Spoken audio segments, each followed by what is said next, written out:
भारत के इतिहास में एक चैप्टर ऐसा है जिसके बिना ये कहानी पूरी हो ही नहीं सकती। जी हां, आज हम बात करेंगे मुगल साम्राज्य की। ये कोई छोटी मोटी कहानी नहीं, बल्कि पूरे 300 साल की एक ऐसी दास्तां है जो बाबर के आने से शुरू हुई और बहादुर शाह जफर पर आकर खत्म हुई। और ये सिर्फ राजाओं, लड़ाइयों और तख्त की कहानी नहीं है, बल्कि उस विरासत की भी है जो आज भी हमारे चारों ओर जिंदा है। तो सबसे बड़ा सवाल वो ये है कि आखिर मुगल भारत आए ही क्यों थे?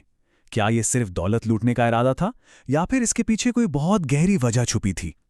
चलिए इस सवाल का जवाब ढूंढने के लिए इतिहास में थोड़ा पीछे चलते हैं। और इस सवाल का जवाब जुड़ा है एक नाम से, बाबर।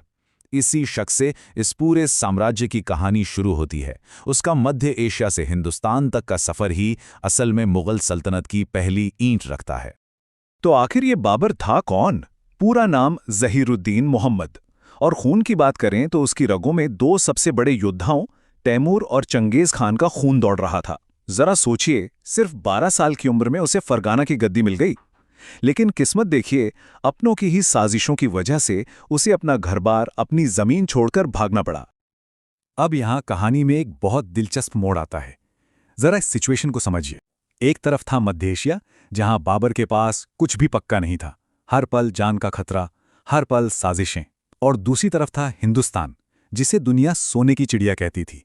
यहां बेहिसाब दौलत थी, सोना चांदी, उपजाऊ जमीनें और एक ऐसा मौका जो शायद बाबर को पूरी दुनिया में कहीं और नहीं मिल सकता था।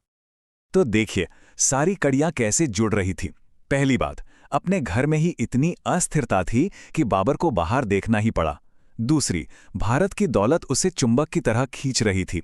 तीसरी वजह, यहाँ के राजा महाराजा आपस में ही लड़ रहे थे, मतलब दरवाजा एक तरह से खुला ही था।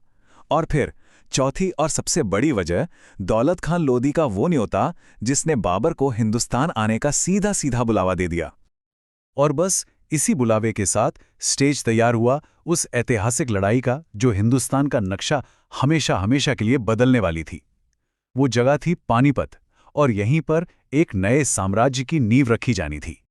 पानीपत का मैदान, साल था 1526। तस्वीर कुछ ऐसी थी कि एक तरफ बाबर के गिने चुने करीब 12,000 सैनिक थे और दूसरी तरफ दिल्ली के सुल्तान इब्राहिम लोदी की 1 लाख से भी बड़ी फौज। देखने में तो ये एक तरफा मुकाबला लग रहा था, मगर बाबर के पास एक ऐसा तुरुप का इक्का था जो लोदी की पूरी सेना पर भारी पड़ने वाला था, और वो थी तोपें और बारूद। और यहीं पर बाबर का जीनियस दिमाग सामने आता है। उसने सिर्फ ताकत से नहीं, बल्कि अकल से काम लिया। सबसे पहले उसने एक गहरी खाई खुदवाई ताकि लोदी की सेना एक साथ हमला न कर सके। फिर बैलगाड़ियों को लाइन से बांधकर एक दीवार बना दी, जिसके पीछे तोपें छिपा दी। और प्लान ये था कि जैसे ही लोदी की सेना इस जाल में फंसेगी, उसके तेज घुड़सवार किनारों से हमला कर देंगे। मतलब एक परफेक्ट मिलिट्री स्ट्रैटेजी। और फिर वही हुआ जिसकी बाबर ने प्लानिंग की थी। जैसे ही तोपों ने आग उगलनी शुरू की, उनकी भयंकर आवाज और धुएं से लोदी के हाथी बुरी तरह डर गए। वो पागल होकर पीछे मुड़े और अपनी ही सेना को रौंदते हुए भागने लगे। पूरी फौज में भगदड़ मच गई। बस कुछ ही घंटों में खेल खत्म हो गया। दिल्ली सल्तनत का सूरज डूबा और हिंदुस्तान में मुगल सल्तनत का पहला झंडा गाड़ दिया गया। मगर कहानी यहीं खत्म नहीं हुई, बल्कि ऐसा लगा कि शुरू होने से पहले ही खत्म हो जाएगी। बाबर के बाद उसके बेटे हुमायूं को गद्दी तो मिली, लेकिन वो उसे संभाल नहीं पाया। उसका ज्यादातर वक्त लड़ाइयों और निर्वासन में बीता। उसे अपनी जान बचाकर करीब 15 साल तक भारत से बाहर रहना पड़ा। एक वक्त तो ऐसा लगा कि मुगल साम्राज्य का सपना सपना ही रह जाएगा। लेकिन किस्मत को कुछ और ही मंजूर था। हुमायूं जब वापस लौटा तो उसके साथ उसका बेटा भी था, जिसने न सिर्फ इस बिखरे हुए साम्राज्य को बचाया, बल्कि उससे ऐसी बुलंदियों पर पहुंचाया जिसकी किसी ने कल्पना भी नहीं की थी। और यहीं से शुरू होता है मुगल साम्राज्य का स्वर्ण युग, यानी गोल्डन एज। और ये करिश्मा करने वाला था अकबर। सोचिए, सिर्फ 13 साल का एक लड़का जिसके कंधों पर एक टूटते हुए साम्राज्य की जिम्मेदारी आ गई थी। लेकिन इस लड़के ने न सिर्फ सबको एक साथ जोड़ा, बल्कि साम्राज्य को इतना फैलाया और इतना मजबूत बनाया कि दुनिया देखती रह गई। अकबर से लेकर शाहजहां तक का ये जो दौर था, ये वाकई सुनहरा था। एक के बाद एक बड़ी जीतें, जैसे चित्तौड़ का किला जीतना, फिर फतेहपुर सीकरी जैसे पूरे के पूरे शहर बसाना। और फिर आया शाहजहां का दौर, जब आर्किटेक्चर अपने चरम पर था।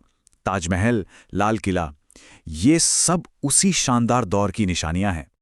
और ये सब सिर्फ शानदार इमारतें बनाने की बात नहीं थी, पैसे की भी कोई कमी नहीं थी। शाहजहां के दौर में भारत एक इकोनॉमिक सुपर पावर था। इसका अंदाजा इस बात से लगाइए कि उस वक्त दुनिया में जितना भी सामान बनता था, उसका 1/4 यानी 25% अकेले भारत में बनता था। तो आखिर इस कामयाबी का राज क्या था? इसका बहुत बड़ा क्रेडिट जाता है अकबर की सोच को, उसकी नीतियों को।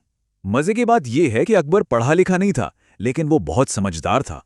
उसने सभी धर्मों की इज्जत की कला को आगे बढ़ाया और सबसे बड़ा काम यह किया कि गैर मुसलमानों पर लगने वाला जजिया टैक्स हटा दिया। इस एक कदम ने करोड़ों लोगों का दिल जीत लिया और यही एकता साम्राज्य की सबसे बड़ी ताकत बनी। लेकिन इतिहास का एक सीधा सा नियम है, जो चीज जितनी तेजी से ऊपर जाती है, उसके नीचे आने का खतरा भी उतना ही होता है। स्वर्ण युग के बाद एक ऐसा दौर शुरू हुआ जिसने इस महान साम्राज्य की जड़ें हिलाकर रख दी। और इस पतन की कहानी शुरू होती है औरंगजेब से, शाहजहां का वो बेटा जिसने तख्त के लिए खून की नदियां बहा दी। उसने अपने सगे भाई दारा शिकोह को मरवा दिया और अपने बूढ़े पिता शाहजहां को आगरा के किले में जिंदगी भर के लिए कैद कर दिया। मतलब उसकी शुरुआत ही बहुत क्रूर थी। और इस पतन के बीज असल में औरंगजेब की नीतियों में ही छिपे थे।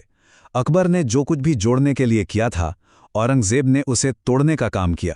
जहां अकबर ने जजिया टैक्स हटाया था, औरंगजेब ने उसे वापस लगा दिया। उसने अपनी धार्मिक कट्टरता के चलते मंदिरों को तोड़वाया और राजपूतों और मराठों जैसे ताकतवर दोस्तों को भी अपना दुश्मन बना लिया। और इसका नतीजा ये हुआ कि पूरे देश में एक के बाद एक विद्रोह होने लगे। सालों तक चली लड़ाइयों ने शाही खजाना बिल्कुल खाली कर दिया। 1707 में जब औरंगजेब की मौत हुई, तो उसके बाद कोई भी मजदूर बादशाह नहीं आया। इसी खालीपन में मराठा जैसी नई ताकतें खड़ी हो गईं। और इसी कमजोरी का फायदा उठाया अंग्रेजों ने, जिन्होंने धीरे धीरे पूरे हिंदुस्तान पर अपनी पकड़ बना ली। और आखिरकार 1857 की क्रांति के बाद आखिरी मुगल बादशाह बहादुर शाह जफर द्वितीय को गद्दी से हटा दिया गया और इसी के साथ 300 साल से भी ज्यादा चले इस महान साम्राज्य का सूरज हमेशा के लिए डूब गया। तो 300 से भी ज्यादा साल गुजर चुके हैं। आज जब हम पीछे मुड़कर देखते हैं तो एक सवाल मन में आता है कि मुगलों की असली विरासत आखिर है क्या? क्या ये सिर्फ ताजमहल और लाल किले जैसी इमारतें हैं, या फिर हमारे खाने में, हमारी जुबान में, हमारे संगीत और हमारी संस्कृति में भी उनकी एक गहरी छाप है? ये एक ऐसा सवाल है जिसका जवाब आज भी हम सब अपने आसपास ढूंढते हैं।